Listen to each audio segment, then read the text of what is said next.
Good evening. Selamat malam semuanya.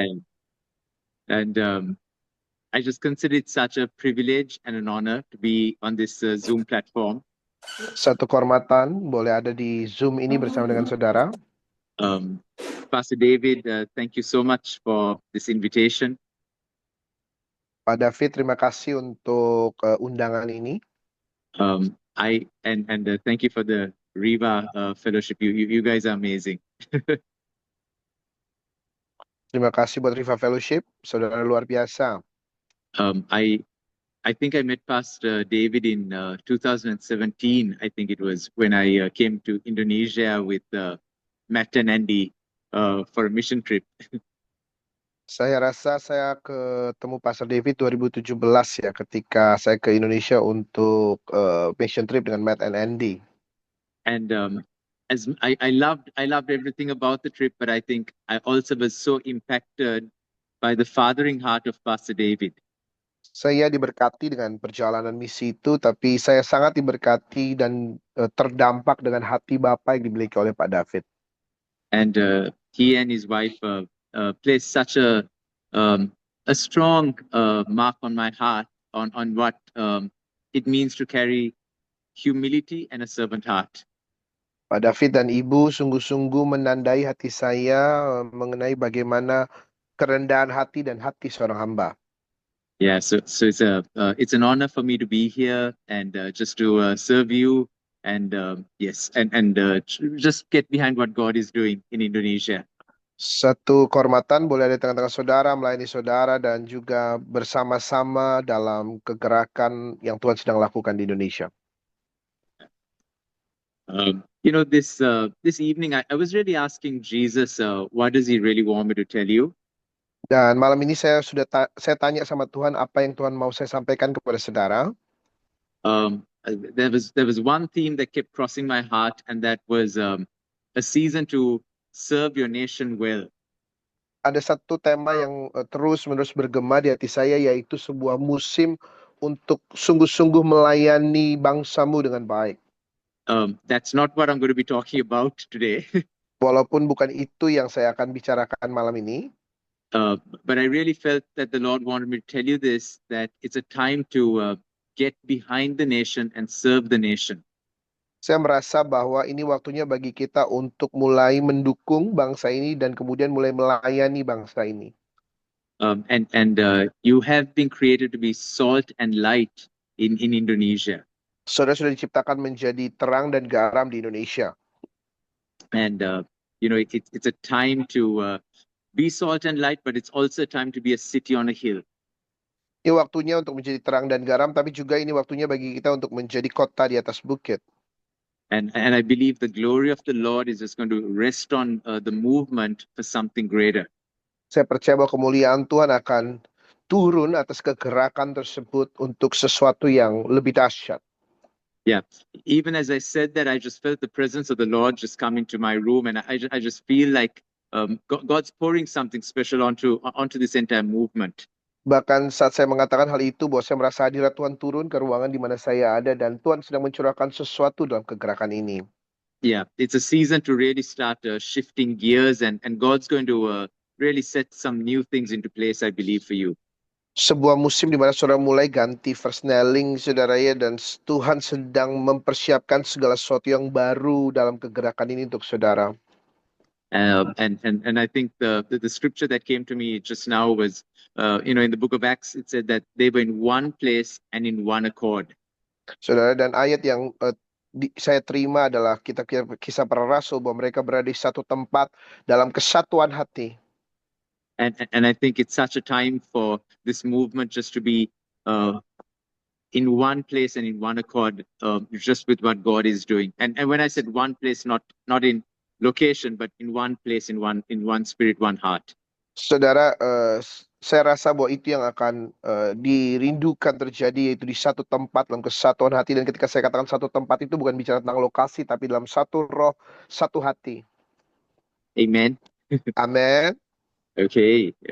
I'm excited for you and for Indonesia. Saya sungguh bersemangat, bersukacita untuk saudara dan Indonesia. Yeah.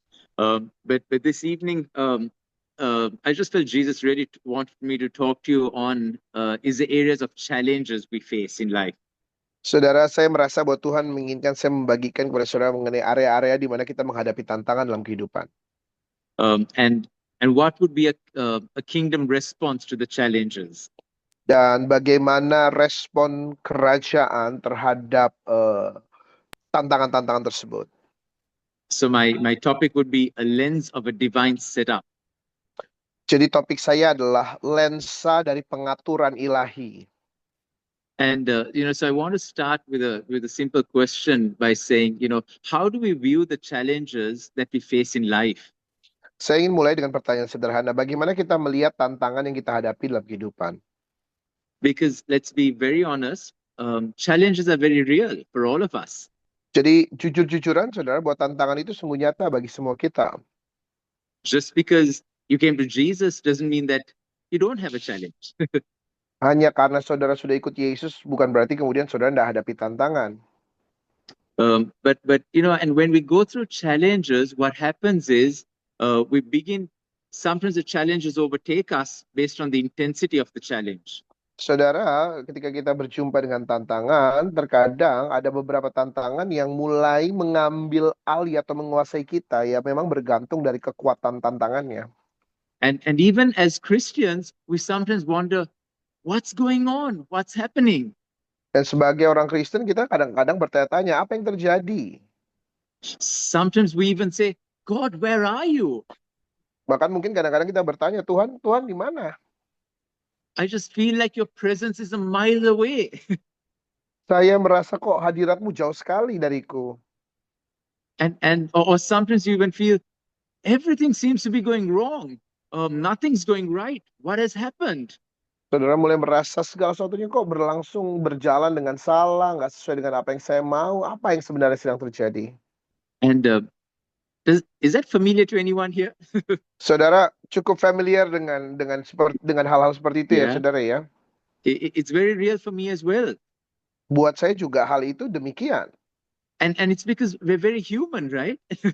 Karena kita kan manusia ya Bapak Ibu ya. And God has created us as emotional beings. Dan Tuhan menciptakan kita sebagai makhluk yang punya perasaan. But how do we navigate through challenges is so important.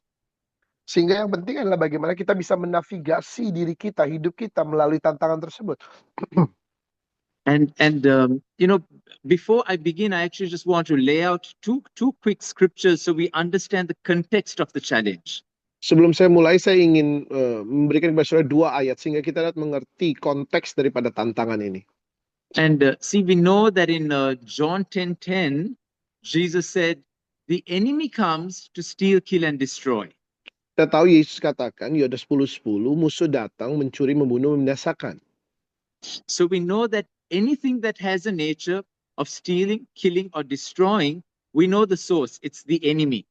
Jadi, kalau segala sesuatu yang memang bawaannya adalah mencuri, membunuh, membinasakan, maka itu memang kerjaan si musuh. But then Jesus says, "But I came to give you life and that in abundance." Dan Yesus kemudian melanjutkan mengatakan, aku datang memberikan kepadamu hidup dalam segala kelimpahan. Okay, and then we see even in the book of Genesis, dan kita lihat juga di kitab Kejadian, God says what the enemy meant for bad, that He would turn it for good. Apa yang direka-rekakan untuk kejahatan bagiku, untuk keburukan, tapi Tuhan memutarbalikannya menjadi kebaikan. And can I have an amen for that scripture?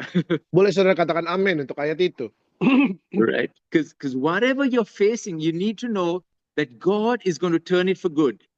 Karena apapun yang sedang saudara hadapi, engkau harus mengerti bahwa Tuhan akan membuatnya menjadi baik, saudara. And the reason I shared these 2 scriptures with you, alasan saya bagikan 2 ayat ini kepada Bapak Ibu, is because I want you to recognize the enemy brings the challenge, but it's God who brings the solution. Bahwa musuh memberikan tantangan, tetapi Tuhan memberikan solusinya, jawabannya. And what I want to leave with you today is that we would have an understanding that God is not far from you when you go through a challenge. Saya yang saya ingin bagikan kepada saudara adalah bahwa kita memiliki pengertian Tuhan tidak jauh dari kita ketika kita menghadapi tantangan. That you have not been put on a shelf by him or put Saudara, somewhere by him. saudara tidak ditaruh di rak aja sama dia atau ditaruh di tempat yang antah berantah. I want you to also know that God is not punishing you. Saya juga mau saudara tahu bahwa Tuhan tidak sedang menghukum saudara.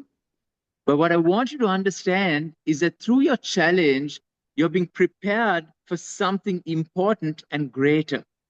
Tapi yang saya mau saudara mengetahui adalah bahwa melalui tantangan yang kau hadapi, Tuhan mempersiapkan saudara untuk sesuatu yang penting dan lebih besar. Yeah, and so I'm going to say that statement again, and it's on my slide, but it's you are being prepared for something important and greater. Saudara, itu ada di slide saya bahwa saudara telah dipersiapkan untuk sesuatu yang penting dan sesuatu yang lebih besar. Yeah, and so what I would like to do is go to my first point, which is there Poin is a pertama purpose. saya. Sorry. And that is there is a purpose in your challenge. Poinnya adalah ada tujuan di dalam tantangan yang sedang kau hadapi. Would you say purpose? Maukah saudara katakan tujuan? Okay. The book of Ecclesiastes in chapter 3, verse 1, and we're going to look at that scripture. Kitab Pengkhotbah pasal 3 ayat yang pertama.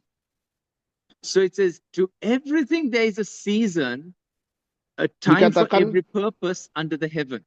Untuk segala sesuatu ada waktunya, untuk setiap tujuan di bawah kolong langit.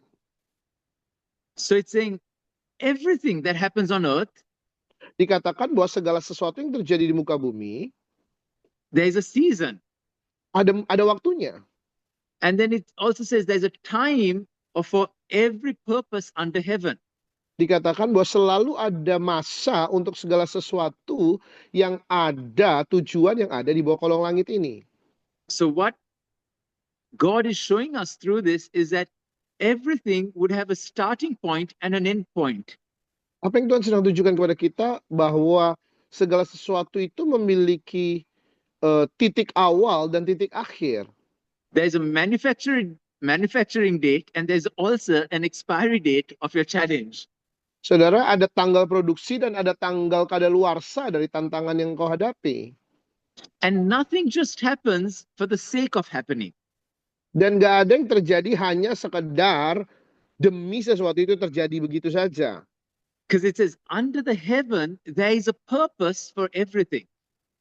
Karena dikatakan bahwa di bawah kolong langit ini selalu ada tujuan akan segala sesuatu. So I'll say it this way, under heaven's perspective, everything has a purpose and a time.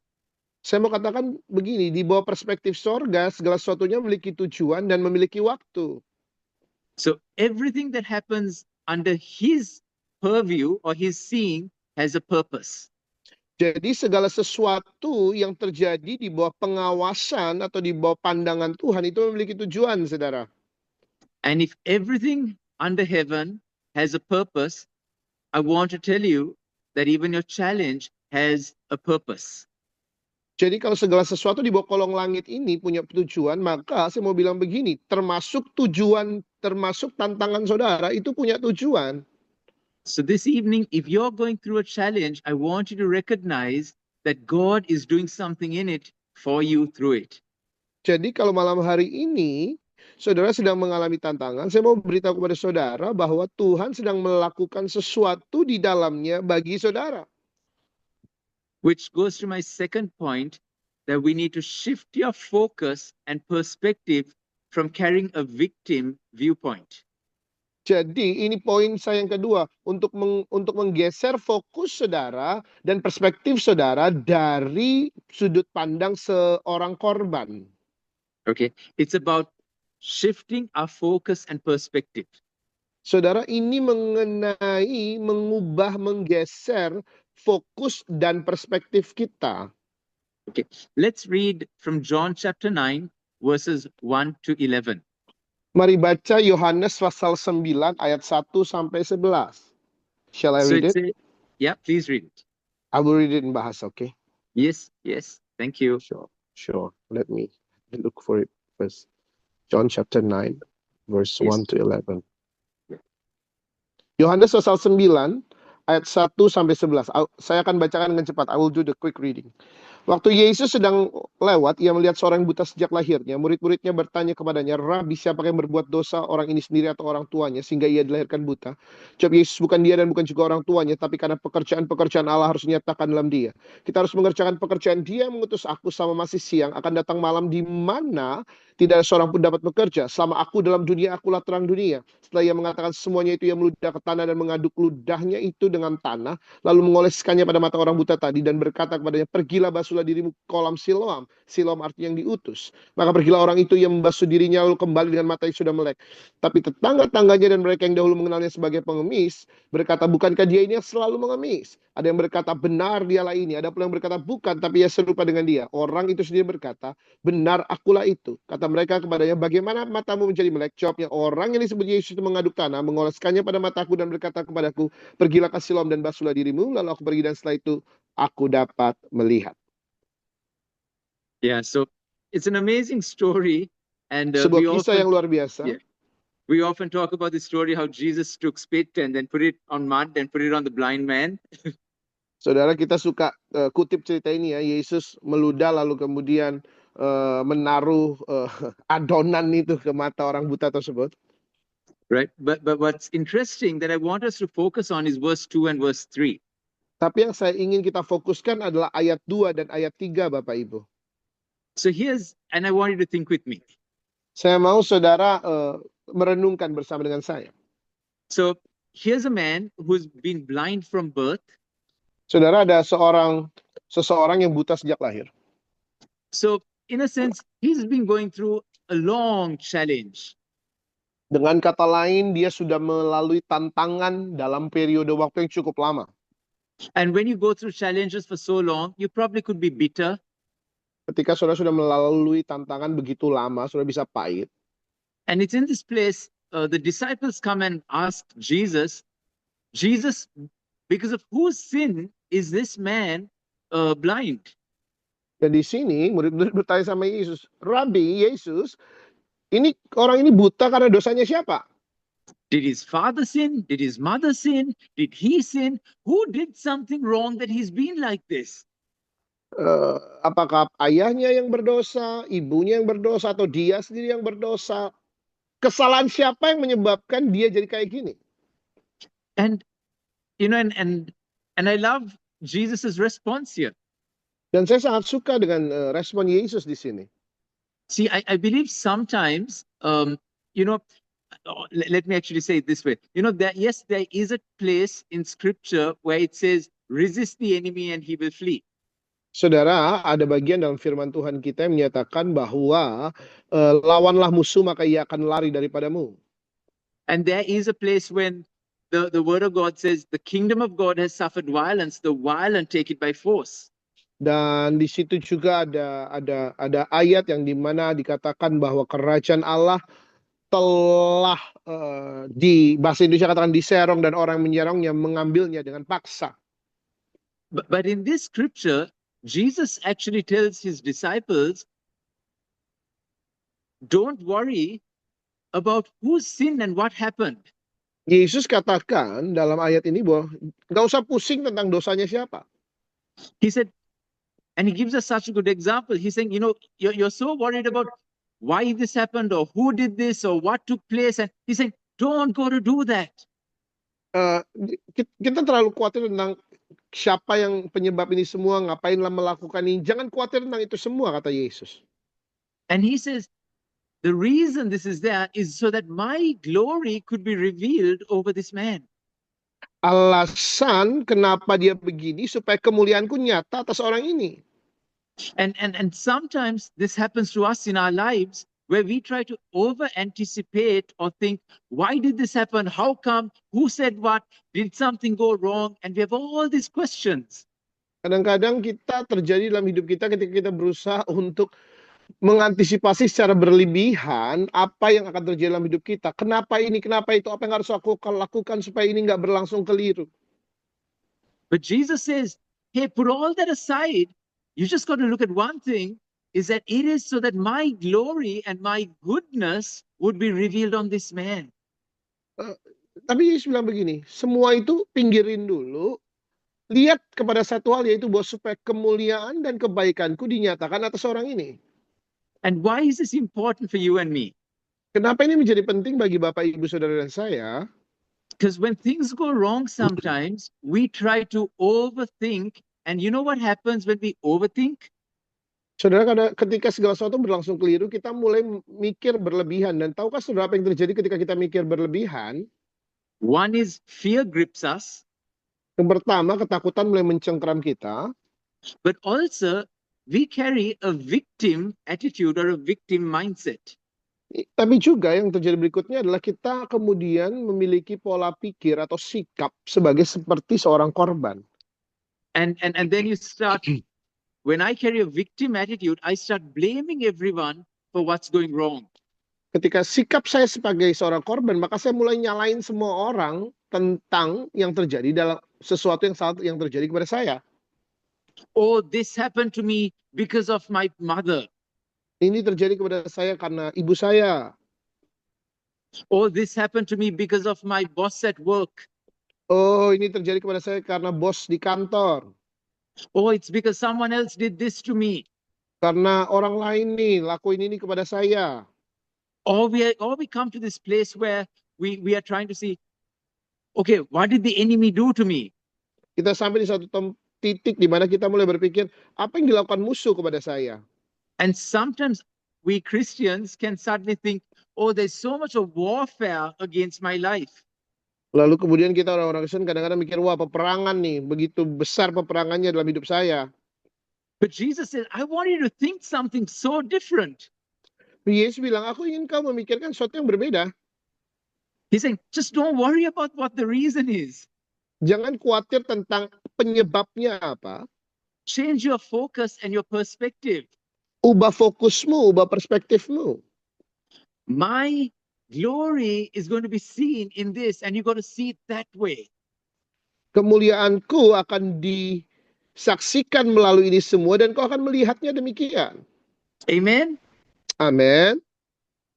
I hope you're excited. Saya berharap sudah bersuka cita dengan pesan ini. Okay, which goes to my next point. Poin saya berikutnya. My third point is that there is a seed of a divine setup in a challenge. Poin saya berikutnya adalah ada benih dari rencana ilahi di dalam sebuah tantangan.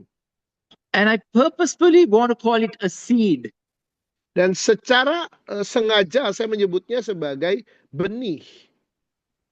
Because in the kingdom, everything takes place in the form of a seed. Karena dalam kerajaan segala sesuatunya itu berlangsung dalam bentuk benih.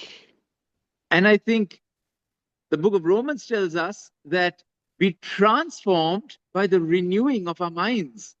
Dan saya rasa kitab Roma katakan kepada kita bahwa berubahlah oleh pembaharuan pikiranmu, akal budimu.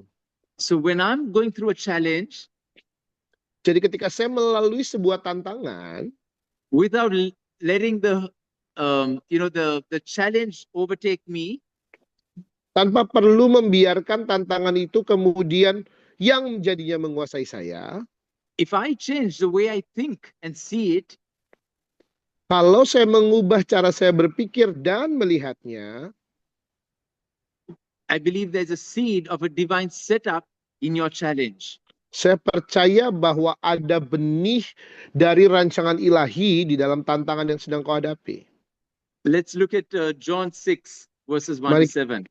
Mari kita lihat Yohanes pasal 6 ayat 1 sampai 7. If you could read it, John 6, Sure. 1 to 7. Yohanes 6, 1 sampai 7. Sesudah itu Yesus berangkat ke seberang Danau Galilea, yaitu Danau Tiberias. Orang banyak berbondong-bondong mengikuti dia karena mereka melihat mujizat-mujizat penyembuhan yang diadakannya terhadap orang sakit. Yesus naik ke atas gunung dan duduk di situ dengan murid-muridnya, dan pasca hari raya orang Yahudi sudah dekat.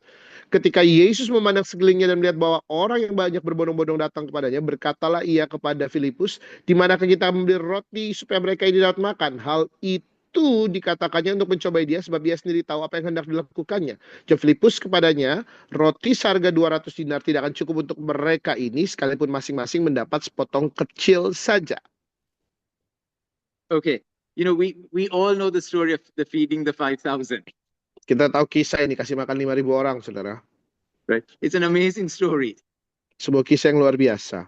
But I love what John's gospel brings out in this story. Tapi saya suka dengan catatan yang diberikan oleh Injil Yohanes dalam kisah ini. So the disciples are faced again with a challenge in life. Saudara, murid-murid mengalami tantangan dalam kehidupan. It's getting evening, it's getting dark. Sudah malam, udah gelap. They have 5,000 men plus so many. Ada 5.000 orang laki-laki tambah perempuan dan anak-anak. And at this point, Jesus actually tells Philip, "Where shall we buy bread that they may eat?" Lalu di titik ini Yesus nanya sama Filipus, kita beli roti di mana ya supaya orang-orang bisa makan? So he kind of asks Philip, "What shall we do? Where are we going to buy food now?" Ya, seperti dia lagi nanya ke Filipus, apa yang harus kita lakukan? Kita mau beli makan di mana? And look what it says in the very next verse. Sudah lihat apa yang dikatakan di ayat berikutnya?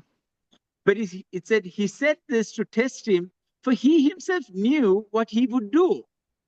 Dia menyatakan ini untuk menguji Filipus sebab Yesus sendiri tahu apa yang dia akan lakukan, dia perbuat. I love that. Jesus already knew that he was going to multiply this.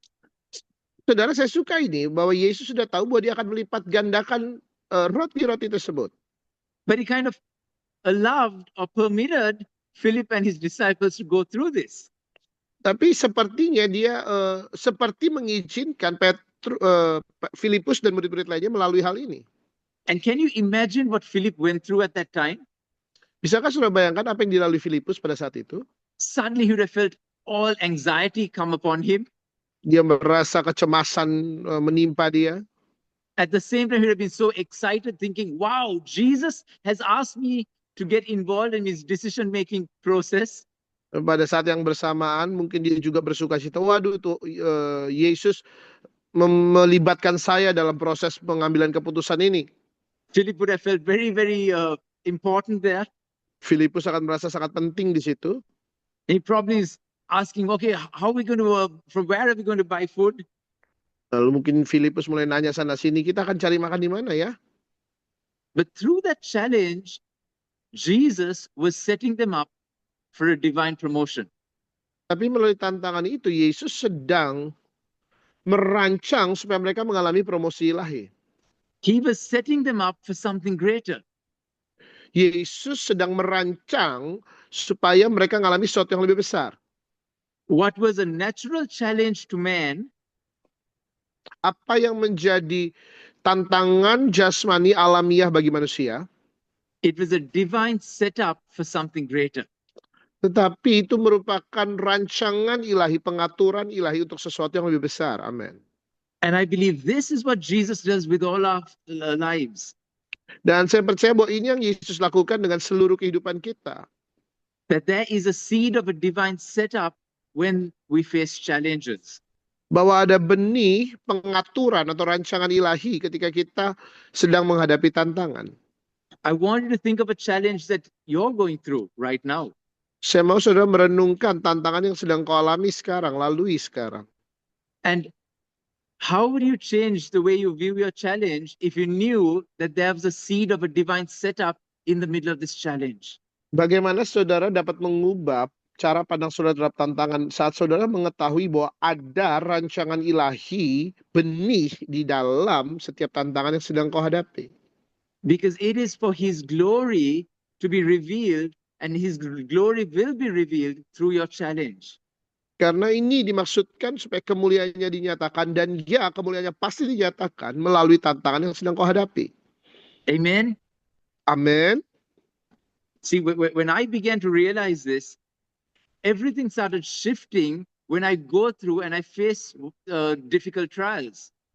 Ketika saya mulai menyadari hal ini, segala sesuatunya mulai berubah, saudara, ketika saya sedang mengalami cobaan yang berat. Let me give you a personal example. Saya kasih contoh pribadi, personal. Sorry, I didn't really introduce myself, but maybe with this, I'll introduce myself. Saya memang belum memperkenalkan diri saya, tapi dengan ini saya akan mungkin bisa memperkenalkan diri saya kepada saudara. I'm married to a beautiful wife, Natasha, Saya menikahi seorang istri yang cantik, namanya and Natasha. and we have three very special children, Dan kami memiliki 3 anak yang sangat spesial, Joshua, Eden, and John. Joshua, Eden, and John. They are 12 years, and my daughter is 9 years, and my youngest son is 6 years. 12 tahun, 9 tahun, dan 6 tahun. My wife and I are we run our business as well, Kami juga memiliki usaha. and we are also senior leaders of our church. Kami juga pemimpin daripada gereja kami. But maybe about 1.5 years ago, Mungkin sekitar 1,5 tahun lalu, about 2 years ago, our senior pastor in our church transitioned the church to us. Gembala senior di gereja kami mentransisikan tampuk kepemimpinan itu kepada kami. And we took over as senior leaders. Dan kami akhirnya mengambil alih sebagai pemimpin senior di sana. And we had a commissioning service. Dan kami ada ibadah pengutusan. And it was a very special morning, a very special day. Sebuah pagi yang spesial, hari yang spesial. But that evening, after the service, tapi malam itu setelah ibadah selesai, all of a sudden we had a massive, there had been a huge misunderstanding with some people in the leadership of our church. Tiba-tiba ada sebuah kesalahpahaman yang cukup besar antara kami dengan beberapa pemimpin di gereja. And what started as a day of joy ended up as a day of, oh my goodness, such a difficult challenge. Saudara, yang tadinya diharapkan menjadi hari penuh sukacita menjadi hari yang dipenuhi dengan tantangan yang luar biasa. And it felt like as if the enemy just came and robbed the joy. Seperti musuh datang dan mencuri sukacita itu. Everything that could go wrong began to go wrong. Segala sesuatu yang bisa berlangsung keliru, semuanya jadi keliru. And I remember sitting on the side of my bed talking to my wife, and I said, Jesus, I thought that this is what you had in plan. I thought this is going to start a new season for us. Saya ingat saya lagi duduk di sisi kasur saya, lalu kemudian saya bilang sama Tuhan Yesus, saya pikir ini yang Engkau tujukan untuk hidupku. But the very first day of stepping into something new turned into a big disaster. Tapi hari pertama di mana saya melangkah masuk ke dalam sesuatu yang baru itu tiba-tiba berubah menjadi kekacauan. And all of a sudden disappointment began to set in. Tiba-tiba yang namanya kekecewaan itu mulai merasuk. And when you give room for disappointment, you know what happens next? Bitterness sets in. Dan ketika saudara mulai kasih ruang untuk kekecewaan, maka kepahitan mulai masuk, saudara.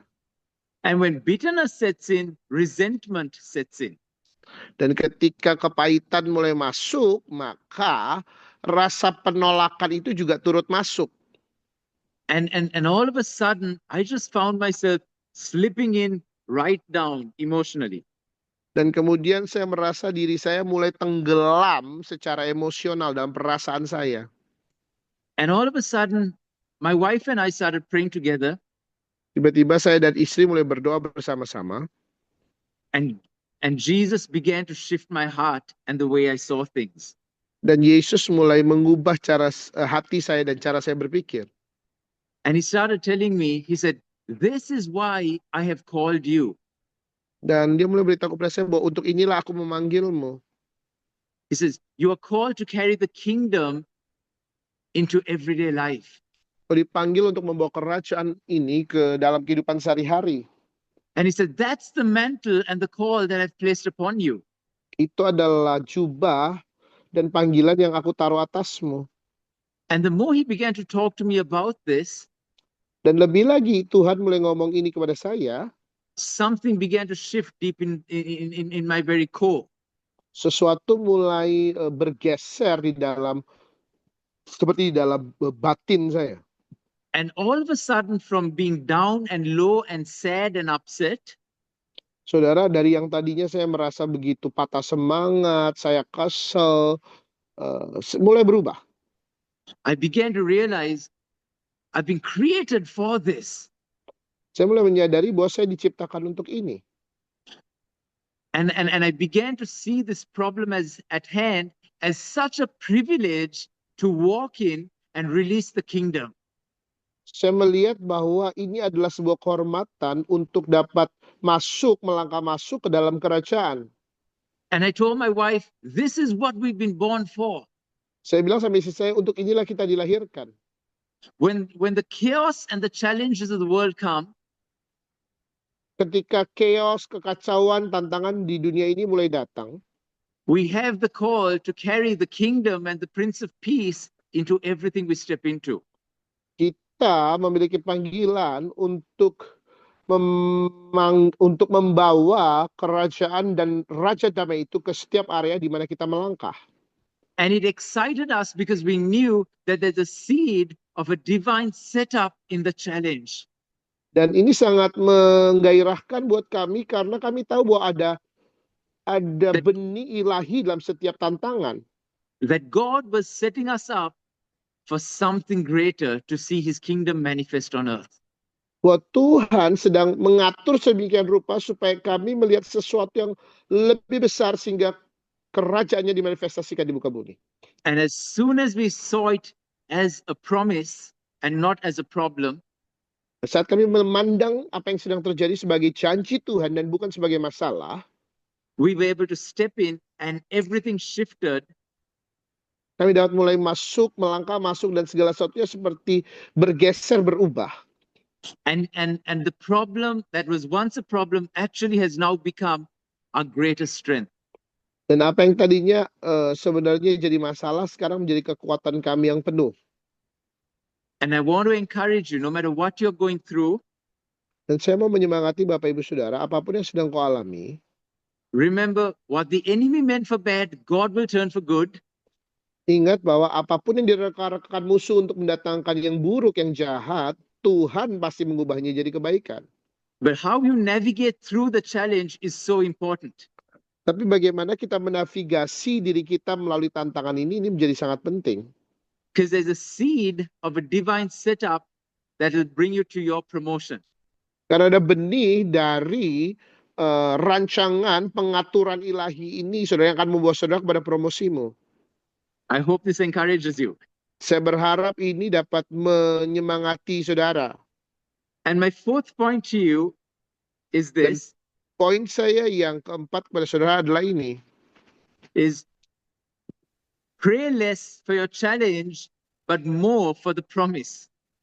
Saudara, kurangi doa-doain tantangan, tetapi lebih banyak berdoa akan janji itu. I'm going to say that again. Pray less for the problem, but more for the promise.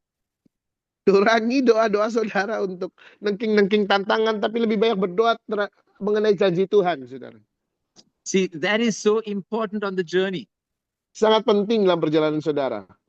And you know, because Colossians chapter 3 verse 2 tells us this. Karena Kolose 3:2 kasih tahu ke kita hal ini.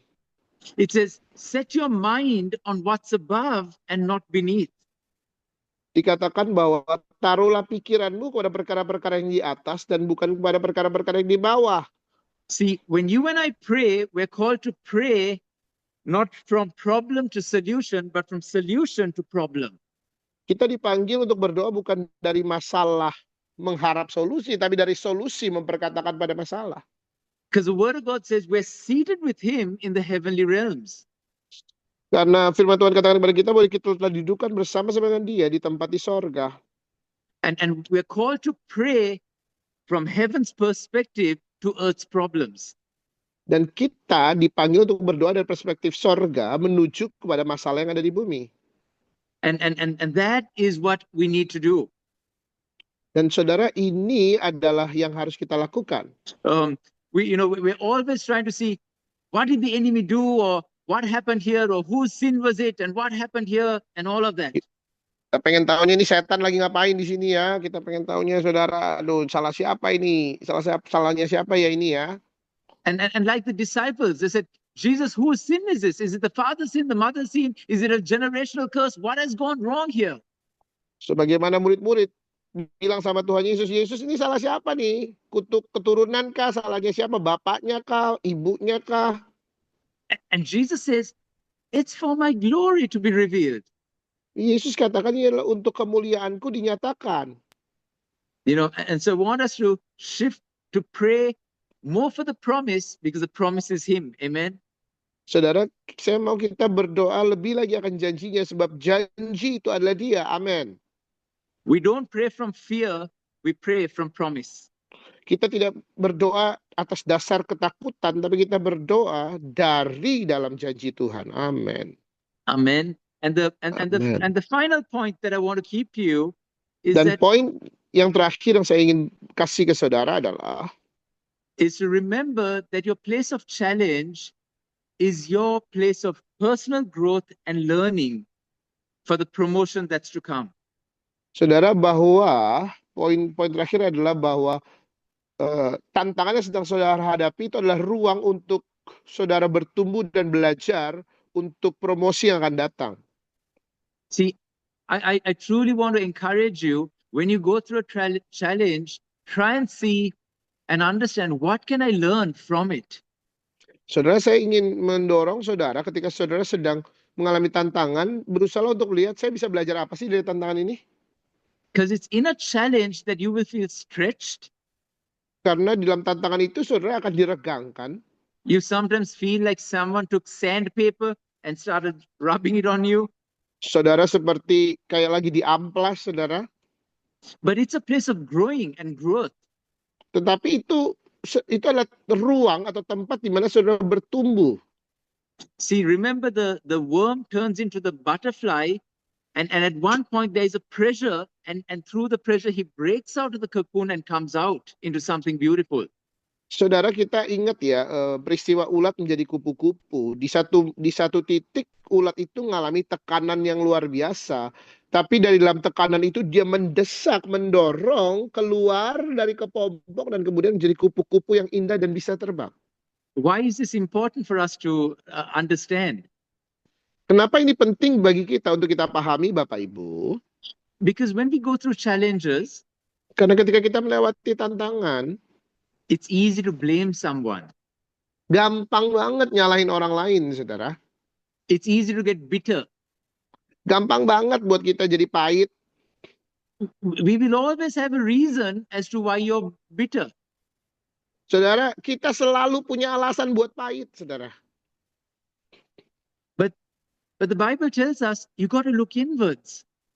Tapi Alkitab katakan kepada kita, mari pandang ke dalam. Before you try to take something out of someone else's eye, you got to look at your own eye. Sebelum kita berusaha menyingkirkan selumbar dari mata saudara kita, mari lihat mata kita sendiri, saudara. And I love that scripture. Dan saya suka ayat itu. Because the Bible is not saying that the other person doesn't have even a speck of dust in his eye. He's saying, yeah, there is something in the eye, but I want you to focus on your eye first. Saudara, Alkitab nggak bilang bahwa si orang lain itu nggak memiliki selumbar tersebut. Iya, memang ada di dia, tapi lihat mata kita dulu. See, there is a learning and a growing for the promotion that's at hand. Ada proses pembelajaran, proses pertumbuhan untuk mengalami promosi di dalam apa yang terjadi melalui tantangan, saudara. I think David is our best example. Saya merasa bahwa Daud adalah contoh yang baik. David didn't defeat a Goliath overnight. Daud tidak mengalahkan Goliat dalam semalam. When he was a shepherd boy, he was faced with a lion and a bear. Si bocah gembala ini dulunya dia dihadapkan dengan singa dan beruang. And I'm pretty sure David could have taken the easy way out. Saya percaya bahwa Daud bisa aja ngambil jalan gampang, Bapak Ibu. He could have come and told his father, Daddy, a big lion came. He was too vicious. I let him eat one of the sheep. Dan kemudian dia bilang, Papa, ada singa yang besar datang. Dia punya banyak permintaan, saya biarinlah dia untuk makan si domba itu. Or he could have said, Papa, the bear came and I just let him take the bear because he nearly killed me. Papa, ada beruang datang. Saya biarin aja lah dia ambil kawanan itu karena dia nyaris bunuh saya. And so, but look what happened, because he ran after the lion and the bear, and he killed them with his own hands. Saudara lihat apa yang terjadi karena dia mengejar singa dan beruang itu dan membunuhnya dengan tangannya. David learned how and grew in his challenge so that he could defeat a Goliath in public. Daud belajar untuk bertumbuh dalam tantangan pribadi yang dia hadapi sehingga dia dapat menaklukkan Goliat di depan umum. See, there's a learning and a growth in all your challenges. Saudara, ada pembelajaran dan ada pertumbuhan dalam setiap tantangan yang kau hadapi. Because he's setting you up for something greater and for a divine purpose. Karena tantangan itu sedang merancang dalam hidupmu sesuatu yang lebih besar dan tujuan ilahi. And this evening, I actually want to end with that. Dan malam hari ini saya ingin mengakhiri dengan ini. And I want you to bring focus to what you're going through. Saya mau saudara fokus saudara mengenai apa yang sedang kau alami. And I actually want to just prophesy over you right now. Dan saya ingin bernubuat atas saudara saat ini. See, I want to remind you that there is greatness over your life. Saya mau mengingatkan Bapak Ibu bahwa ada kedahsyatan, kebesaran atas hidupmu. You've been called for something greater. Engkau dipanggil untuk sesuatu yang lebih dahsyat, lebih besar. You know, in Psalms 139, Mazmur 139, it says that God has authored a book about you and he's written pages about your life. dikatakan bahwa Tuhan sudah menulis buku mengenai engkau dan dia sedang menulis halaman-halaman buku kehidupanmu. And he said he's written this book for you even before you were born. Dan buku itu telah dia tulis bahkan sebelum engkau dilahirkan. And I want to tell you this, or I want to ask you a question. Do you think God would just write a basic book about your life? Apakah saudara merasa bahwa Tuhan menulis buku biasa tentang hidupmu? I'm sure the book he authored about you is an Amazon bestseller. Saya yakin buku yang Tuhan tulis buat saudara itu adalah buku yang bakal jadi bestseller di Amazon, saudara. It's a book that over 1 million copies will be sold. Di mana yang bisa terjual 1 juta kopi. Because you've been called for greatness. Karena saudara telah dipanggil untuk sesuatu yang dahsyat. Amin. Because when he sees you as a nation changer. Karena ketika dia melihat saudara, Tuhan melihat saudara sebagai seorang yang dapat mengubah satu bangsa. Because he sees you as someone so of worth and value that he was willing to die for. Dia melihat saudara sebagai pribadi yang penuh nilai dan berharga sehingga saudara pantas untuk dia korbankan nyawanya.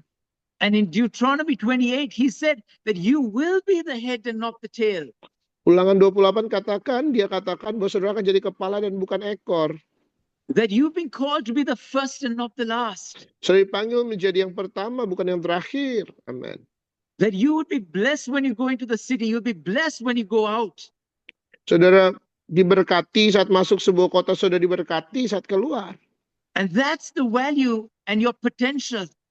Dan itulah nilai dan potensi yang kau miliki.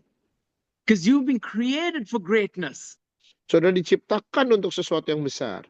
You are living in your nation for such a time as this. Saudara hidup di bangsamu untuk waktu-waktu seperti ini. I want to declare and prophesy over your life that you're created for kingdom purpose. Saya mau nyatakan dan berbuat atas hidup saudara, engkau diciptakan untuk tujuan kerajaan. And God sees you as a vessel that heaven is going to invade this earth through. Dan Tuhan melihat saudara sebagai bejana di mana sorga dapat menyerbu bumi melalui bejana-bejana tersebut. And yes, you might see challenges in your day-to-day life. Ya, saudara lihat tantangan dalam kehidupan saudara sehari-hari. But the word of God says, you will go through the fire, but it will not burn you. Alkitab katakan kau akan melewati api, tapi api itu tidak akan menghanguskan kau. You go through the waters, but it will not drown you. Kau akan melewati air yang besar, tapi air itu tidak akan menghanyutkan kau. And whatever you're going through, I want to prophesy and tell you that there is a divine setup for a promotion in that.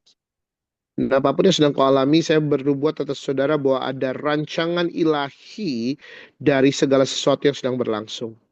I believe you're on a threshold of stepping into the new. Saya percaya saudara sedang ada di ambang batas untuk melangkah masuk ke dalam sesuatu yang baru. And in the word of Isaiah, it says, "Behold, I'm doing a new thing. Do you not perceive it?" Dan kita biasanya dikatakan, lihatlah aku sedang melakukan sesuatu yang baru, belumkah kamu mengetahuinya? And I'm actually prophesying over you right now, Dan saya bernubuat atas hidup saudara sekarang, because God is doing a new thing over you. karena Tuhan sedang melakukan sesuatu yang baru atasmu.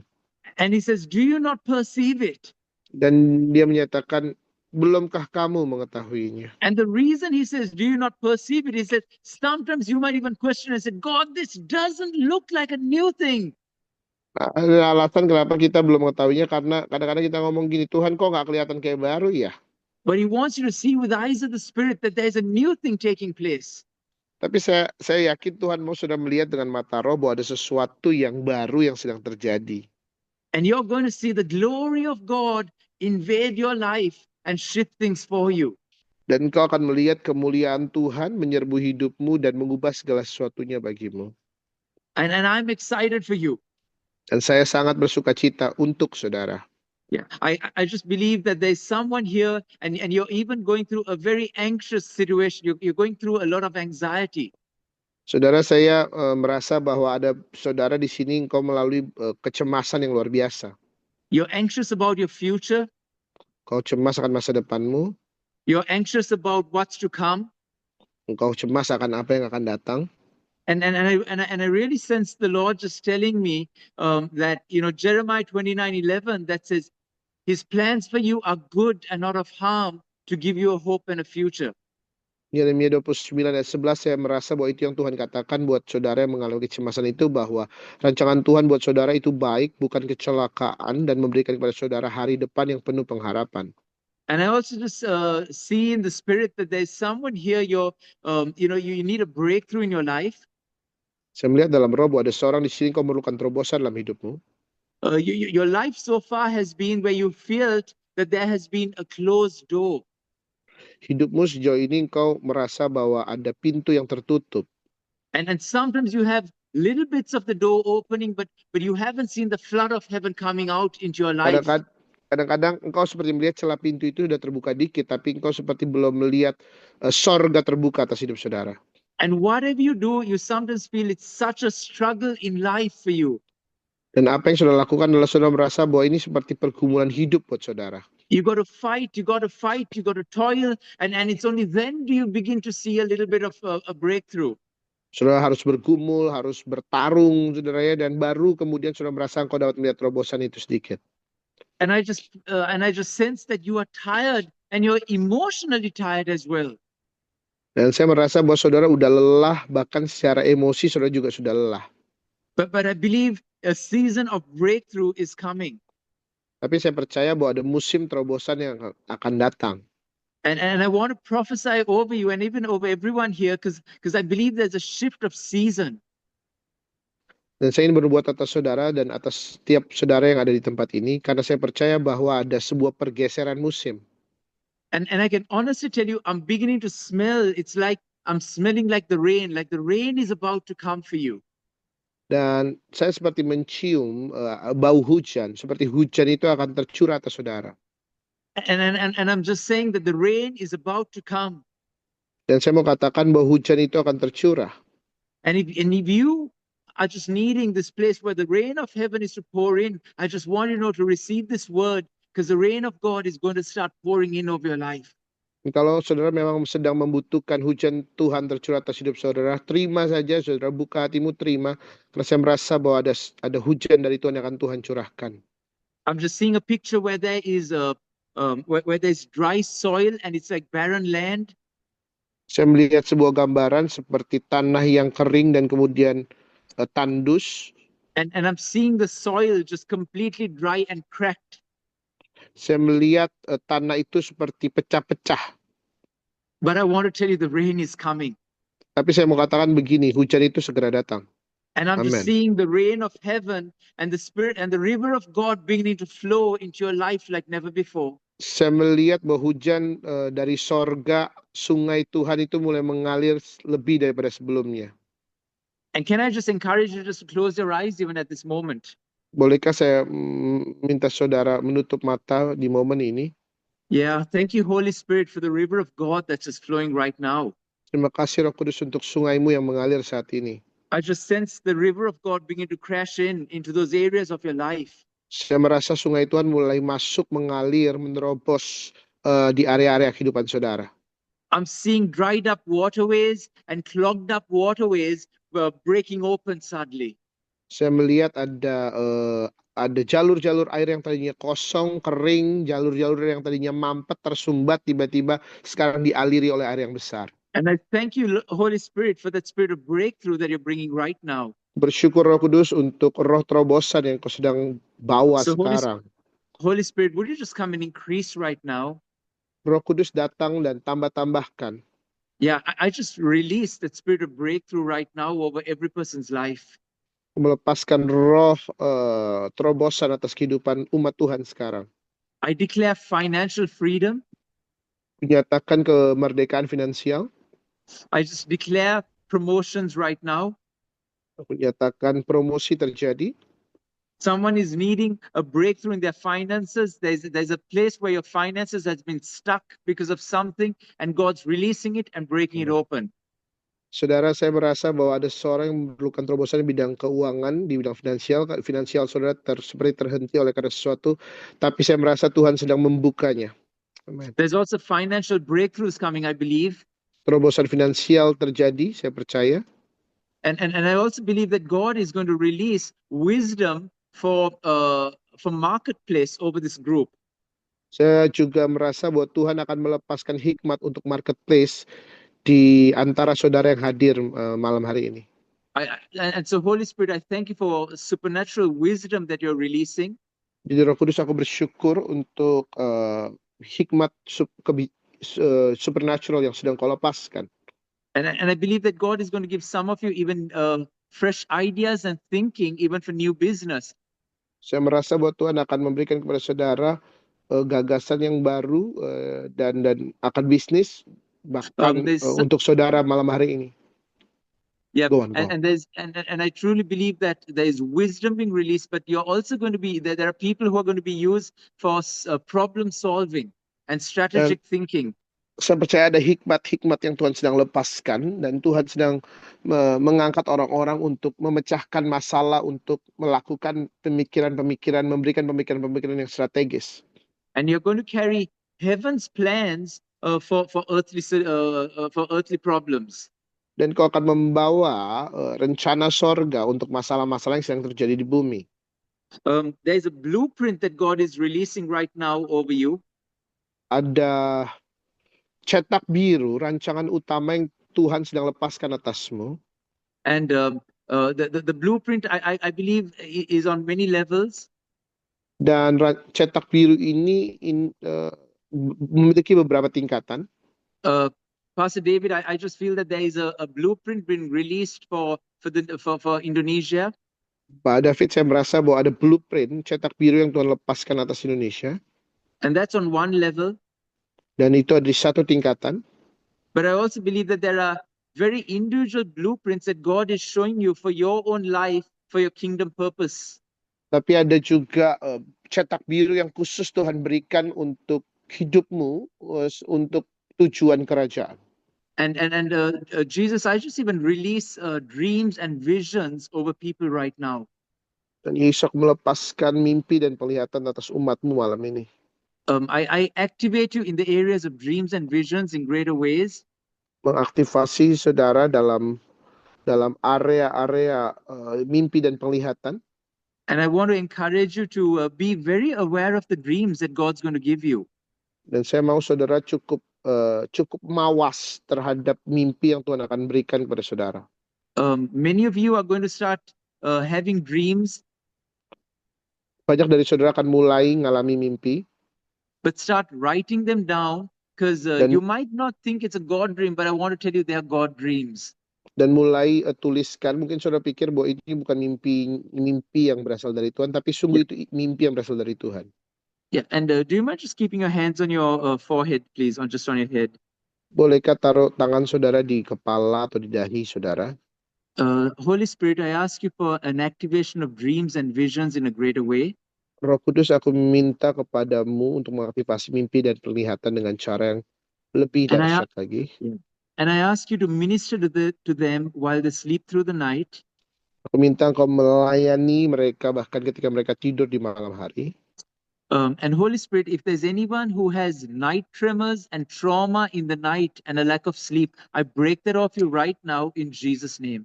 Kalau ada mengalami teror di malam hari, ketakutan di malam hari, trauma, tidak bisa tidur, kupatahkan di dalam nama Yesus. I break off every assignment of the enemy over your sleep patterns in Jesus' name. Aku hancurkan setiap rencana si musuh atas pola tidurmu di dalam nama Yesus. And I declare over your life peace in the nighttime. Dan aku nyatakan atas hidupmu damai sejahtera di malam-malam hari. And I bless you with dreams and visions Memberkatimu dengan mimpi dan penglihatan and prophetic encounters dan perjumpaan profetik and even throne room encounters. dan bahkan perjumpaan ruang tahta. I thank you, Holy Spirit, for what you're doing. Syukur Roh Kudus untuk apa yang kau kerjakan. Father, I just bless them today. Bapa, aku memberkati umatmu malam ini. Jesus, I release a blessing from my life to theirs, Melepaskan berkat dari dalam hidupku kepada mereka. from our home to theirs, Dari rumah tanggaku ke rumah tangga mereka. and from our nation to their nation. Dan dari bangsa kami ke bangsa mereka. In Jesus' name, Di dalam nama Yesus. amen. Amin. Amen. God bless you. Tuhan Yesus berkati saudara.